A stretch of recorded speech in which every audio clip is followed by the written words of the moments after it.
तीन प्रकार के ताप होते हैं, आध्यात्मिक, आदि दैविक और आदि भौतिक।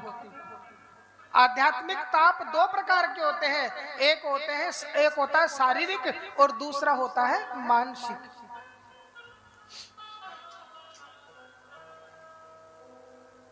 किसी को शुगर हो गई है, किसी को वायरल आ गया, किसी को जुकाम हो गई, ये सब शरीर के ताप है।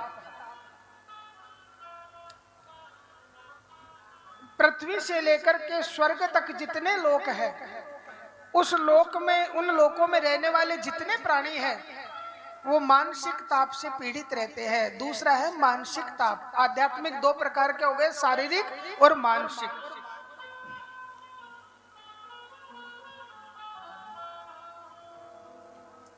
दूसरा ताप हो गया आदि भौतिक, यानी हम तो सही है, दूसरों के किए हुए कर्मों का फल हमें भोगना पड़े।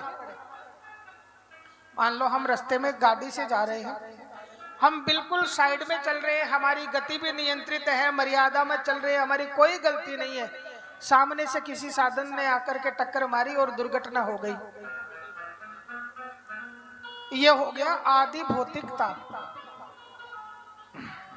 मच्छर ने काट दिया, बोले मलेरिया हो गया।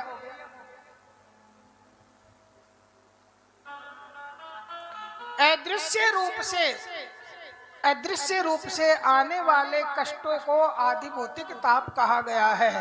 और तीसरा होता है आदि दैविक। जन्म कुंडली में राहु कमजोर हो गया, या शनि की महादशा आ गई, या किसी भी ग्रह की दशा अंतरदशा आई, उसके द्वारा हमारे को जो कष्ट भोगना पड़ रहा है, ये आदि दैविक ताप है।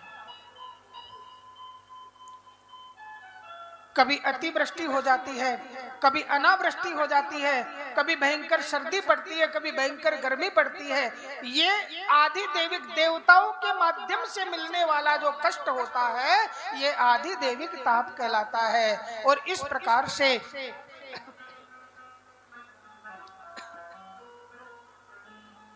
तीन प्रकार के ताप हो गए। और देखो, संतों ने कहा भैया कोई किसी को न तो सुख देता है, कोई कहे भैया पड़ोसी के 4 बेटे थे, 5वां बेटा और हो गया, हमारे तो एक था वह भी मर गया। उसमें भगवान की कोई गलती नहीं, भगवान का कोई दोष नहीं। कोहू न काहू सुख दुख कर दाता, निज कृत कर्म भोग सब भ्राता। गलती हमारी है, हमारे कर्म